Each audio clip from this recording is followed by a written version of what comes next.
오늘 본문은 사실은 4장 전체인데 시간상 12절까지만 그렇게 읽었습니다. 오늘도 계속해서 구약의 5대 제사인 번제, 소제, 화목제, 속제제, 속건제를 통해서 하나님이 기뻐하시는 온전한 예배를 드리기 위해서 예배자로서 갖추어야 할 바른 자세에 대해서 계속 말씀을 전하고자 하는데요. 먼저 번제, 소제, 화목제를 통해서 주신 하나님이 기뻐하시는 온전한 예배자의 바른 자세가 무엇이었는지 복습 한번 해보겠습니다. 제일 먼저 번제를 통해서 주신 교훈은 하나님은 예배자가 자신의 모든 것을 하나님께 바치겠다라는 헌신의 다짐과 함께 실제로 삶 속에서 실천하기를 원하신다라는 것이었습니다. 그리고 소제에서는 하나님께 예물을 드릴 때에 하나님의 영원히 변하지 않는 언약을 붙잡고 나의 모든 소득이 하나님의 것이며 하나님의 전적인 은혜임을 먼저 고백할 뿐만 아니라 앞으로도 부족함 없이 먹이시고 입혀주실 하나님을 믿고 신뢰함으로써 순전한 감사의 마음으로 드려야 한다는 것이었습니다. 화목제에서는 우리가 서로 화목할 때에 우리의 예배가 하나님이 기뻐하시는 온전한 예배가 될 수 있다라는 것이었습니다. 오늘은 네 번째 시간으로 속죄제인데요. 속죄제를 통하여서 하나님께서 예배자에게 요구하는 바른 자세가 무엇인지 함께 살펴보도록 하겠습니다. 속죄제는 이름 그대로 고의가 아닌 부지 중에 범한 죄를 용서받기 위하여 드리는 제사인데요. 이 속죄제를 통해서 하나님이 예배자에게 요구하시는 첫 번째가 무엇이냐? 바로 정직한 회개입니다. 하나님 앞에서 자신의 죄가 무엇인지 먼저 살피고 진솔하게 자백하고 회개할 때 하나님은 그 예배를 기쁘시게 받으십니다. 자신의 죄가 무엇인지 알지 못한 채 회개하는 마음이 없이는 하나님이 기뻐하시는 온전한 예배를 드릴 수가 없습니다. 나는 회개할 게 없는데 아닙니다. 우리 모두 단 한 사람도 빠짐없이 우리 모두 하나님 앞에서 자신의 죄를 자백하고 회개해야 합니다. 왜냐? 누구든지 죄를 지을 수 있기 때문입니다. 하나님은 3절에서 하나님의 말씀을 가장 잘 알고 백성을 가르치는 제사장도 죄를 범할 수 있고 13절에 보면은 온 백성이 한꺼번에 죄를 짓기도 하며 22절에는 족장도 또 27절에는 평민도 그러니까 누구든지 죄를 범할 수 있다고 합니다. 하나님 앞에서 죄를 짓지 않고 온전히 정결한 사람은 이 세상에 단 한 사람도 없습니다. 죄가 무엇입니까? 하나님은 죄를 이렇게 정의하십니다. 2절을 다시 보시면 이스라엘 자손에게 말하여 이르라. 누구든지 여호와의 계명 중 하나라도 그릇 범하였으되. 그렇습니다.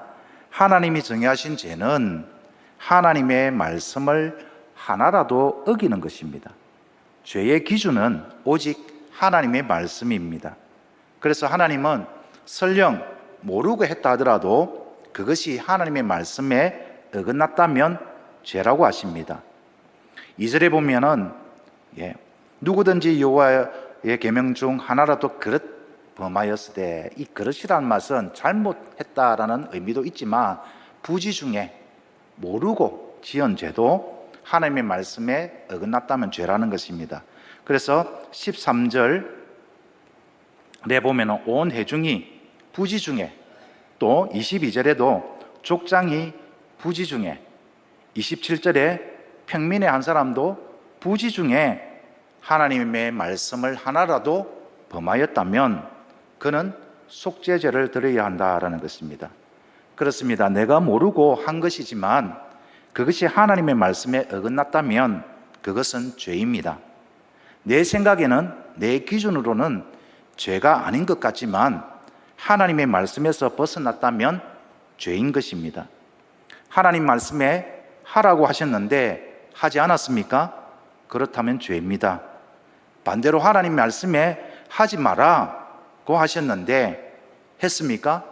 그것 또한 죄입니다. 이런 기준으로 우리 자신을 볼 때 여기에 있는 우리 모두는 죄를 짓고 삽니다. 그것도 매일 죄를 짓습니다. 오늘 하루도 우리는 여러 번 죄를 지었습니다. 매일 죄를 짓는다고 해서 또 내일 죄를 지을 거니까 그냥 넘어가도 되는 것일까요? 아닙니다. 매일 죄를 짓지만 그럼에도 불구하고 죄는 반드시 씻어내야 합니다. 가만히 내버려 두면 안 됩니다. 왜냐하면 죄는 하나님과의 관계를 끊어놓기 때문이죠. 죄는 하나님과의 영적 교제를 단절시키기 때문입니다. 그래서 죄의 사선 사망이라 했고, 그래서 온전한 예배를 드릴 수가 없습니다. 하나님이 속죄제의 절차를 가르치시는 이유가 바로 여기에 있습니다. 죄인이 살 길은 오직 생명의 권위이신 하나님과의 영적 관계를 유지하는 것입니다. 하나님과의 영적 관계를 유지하는 것이 곧 예배이지 않습니까? 그래서 죄는 반드시 씻어내야 하고 또 죄를 씻어낼 수 있기에 오늘도 하나님은 우리에게 속죄의 방법을 가르쳐 주시는 겁니다. 엎질러진 물은 주워 담을 수 없을지 몰라도 우리가 범한 죄는 씻어낼 수 있습니다. 어떻게 죄를 씻어낼 수 있습니까? 우리에게는 완전한 속죄 제물이 되어 주신 예수님이 계십니다. 어떤 죄라도 예수님의 보혈을 의지하며 진심으로 회개하면 아무리 진홍 같은 붉은 죄라도 정결하게 씻길 수 있습니다. 누구든지 십자가의 주님 앞에 정직하게 회개하면 깨끗하게 씻음을 받는 것입니다. 그러므로 오늘 이 시간 우리의 마음조차 감찰하시는 하나님 앞에서 죄를 숨기거나 가볍게 여기지 맙시다. 어리석은 죄인은 죄를 숨기려 합니다. 나의 부끄러움이 드러날까 두려워서 죄를 은폐하려 합니다. 생각해 보면 당시 제사장 중에 이런 마음을 품은 이가 틀림없이 있었을 것입니다. 많은 사람이 보는 앞에서 제사장 자신의 허물을 드러내고 속죄제를 드리는 것이 그리 쉬운 일은 아니었을 것입니다. 하지만 거룩하신 하나님은 참된 정결을 원하셨습니다. 그러므로 죄로 인한 부끄러움의 벽을 반드시 넘어야 합니다. 죄가 있다면 은폐하거나 대수롭지 않게 넘겨서는 안 됩니다. 부끄러울수록 하나님 앞에서 정직하게 회개해야 합니다. 이것이 바로 하나님이 원하시는 온전한 예배자의 거룩함이요 지혜입니다. 사랑하는 성도 여러분, 하나님이 기뻐하시는 온전한 예배자가 될 수 있도록 우리 모두 하나님 앞에서 먼저 자신의 죄를 살피고 정직하게 회개함으로써 정결함을 회복합시다. 속죄제를 통해서 하나님이 예배자에게 두 번째로 요구하시는 것은 하나님이 맡겨주신 직분의 소중함과 충성을 다하는 것입니다. 속죄제 규율을 자세히 보면은 두 가지 면에서 하나님이 얼마나 직분을 소중하게 여기시는지 그 마음을 엿볼 수 있는데요. 먼저 속죄를 위한 제물이 직분에 따라 다르다라는 점에서 직분에 대한 하나님의 마음을 알 수 있습니다. 3절에서는 제사장을 위해서는 흠없는 수송아지를 잡게 하셨는데 23절에는 족장을 위해서는 흠없는 순rop새를, 28절 32절에서는 평민을 위해서는 흠없는 암염소나 어린 양을 잡으라고 하십니다. 무슨 의도일까요? 하나님이 차별하시는 걸까요? 아니죠. 사랑의 하나님은 직분을 가지고 사람을 차별하시는 분이 절대 아니라는 걸 우리는 너무나도 잘 알고 있습니다. 그런데 왜 이런 차이를 두셨을까요? 그 이유는 바로 같은 죄라도 하나님께서는 직분을 받은 자의 죄를 더 무겁게 대하신다라는 겁니다. 같은 죄라도 직분에 따라 그 책임과 의무의 무게가 다르다라는 것입니다. 그러니 직분을 소중히 여기고 직분에 맞게 책임과 의무를 다하라는 것입니다. 충성하라는 것입니다. 예수님도 같은 맥락의 말씀을 하셨는데 누가복음 12장 48절을 우리 다 같이 함께 읽겠습니다. 시작.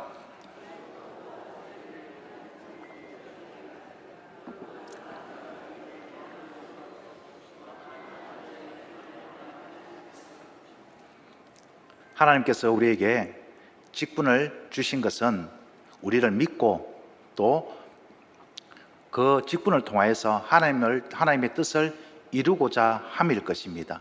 그래서 같은 죄를 범하더라도 그 책임이 중하면 하나님께서 무겁게 다루시는 것입니다. 그래서 오늘 전체를 읽지 않았지만 제사장이 하나님께 죄를 범하였거나 온 회중이 공동체로 한꺼번에 죄를 지었을 때는 하나님께 드리는 방법이 조금 다릅니다. 특별히 제사장이 죄를 지었기 때문에 어떻게 합니까? 하나님 행막문에 직접 들어가서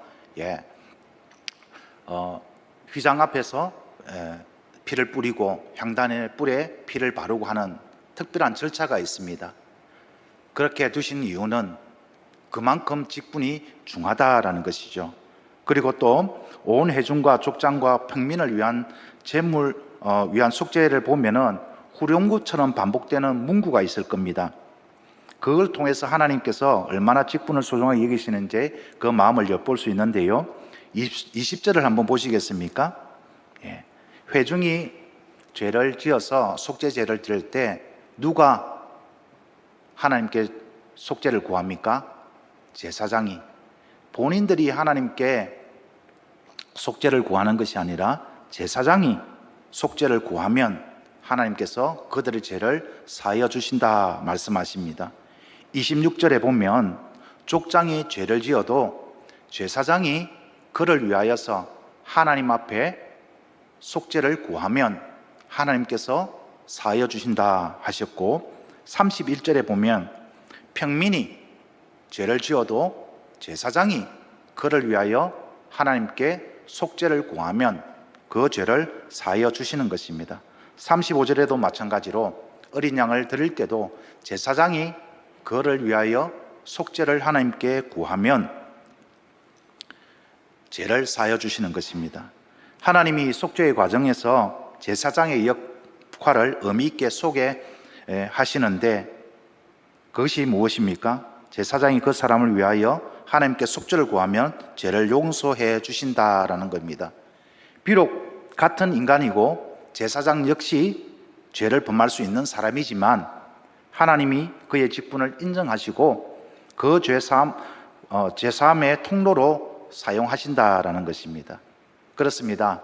하나님은 직분을 아주 소중히 여기십니다. 모든 직분이 하나님 앞에서 의미가 있고 참 소중합니다.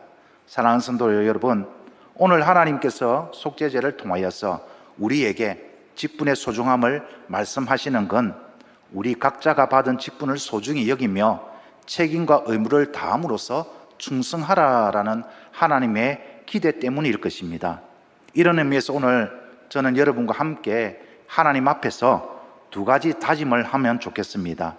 먼저, 하나님, 더욱 힘써 신실하게 살겠습니다. 다 같이 한번 고백해 볼까요? 하나님, 더욱 힘써 신실하게 살겠습니다. 같은 죄라도 직분자의 죄는 하나님께서 더 중하게 보신다고 했습니다. 왜냐하면 그만큼 파급력이 있고 교회 공동체에 미치는 영향이 클 뿐 아니라 하나님의 영광을 가리는 정도가 세기 때문일 것입니다. 목사가 죄를 지으면 더 하나님께서 중하게 보시죠. 왜입니까? 그만큼 영향력이 있기 때문이 그렇습니다. 그러므로 우리 모두 하나님으로부터 귀한 직분을 받은 자, 성도로서 더욱 깨어 신실함을 나타내도록 힘써 노력합시다. 그래서 하나님과 모든 사람 앞에서 믿음을 주고 신뢰할 수 있는 예수 그리스도의 건강한 제자, 하나님이 기뻐하시는 온전한 예배자가 됩시다. 두 번째 다짐은 직분을 존중하는 마음을 가지겠습니다. 한번 따라할까요? 직분을 존중하는 마음을 가지겠습니다. 직분자라고 사람이 다른 건 아닙니다. 직분자도 같은 연약한 사람입니다. 하지만 하나님이 직분을 주신 직분이기에 직분자의 손으로 이루어지는 사역을 하나님이 인정하시고 직분자의 그 섬김을 하나님께서 귀하게 사용하실 것입니다. 이런 믿음이 우리에게 필요할 것입니다. 따라서 직분자에 대한 존중하는 마음을 가지고 우리가 서로 마음을 같이하여 하나가 될 때에 더욱 큰 하나님의 역사가 우리 수중교회에 임하게 될 것입니다. 그러므로 직분을 주신 하나님께 감사하고 직분자로서 더욱 깨어 충성을 다합시다. 이제 말씀을 정리하겠습니다. 오늘 하나님은 속죄죄를 통해서 우리에게 하나님이 기뻐하시는 온전한 예배자가 갖추어야 할 바른 자세에 대해서 말씀해 주셨습니다. 먼저 하나님께 나와 예배할 때에 하나님 앞에서 자신의 죄를 살피고 정직하게 죄를 자백하고 회개하라 하십니다. 그리고 주님이 맡겨주신 직분을 소중히 여기고 충성을 다하라 하십니다. 사랑하는 성도 여러분, 오늘 이 시간 주신 말씀을 기억하며 먼저 하나님 앞에서 자신을 돌아보며 주신 말씀에 온전히 순종하지 못한 죄를 고백하며 회개합시다. 하나님의 말씀인 줄 알면서도 내 생각, 나의 계획, 나의 경험, 나의 고집을 먼저 앞세워 온전히 순종하지 못한 것이 있다면 정직하게 회개합시다. 하나님이 주신 직분에 책임과 의무를 다하지 못했다면, 충성하지 못했다면 이 역시 먼저 회개합시다. 주신 말씀을 가지고 우리가 하나님 앞에 진솔하게 고백하며 나아갑시다.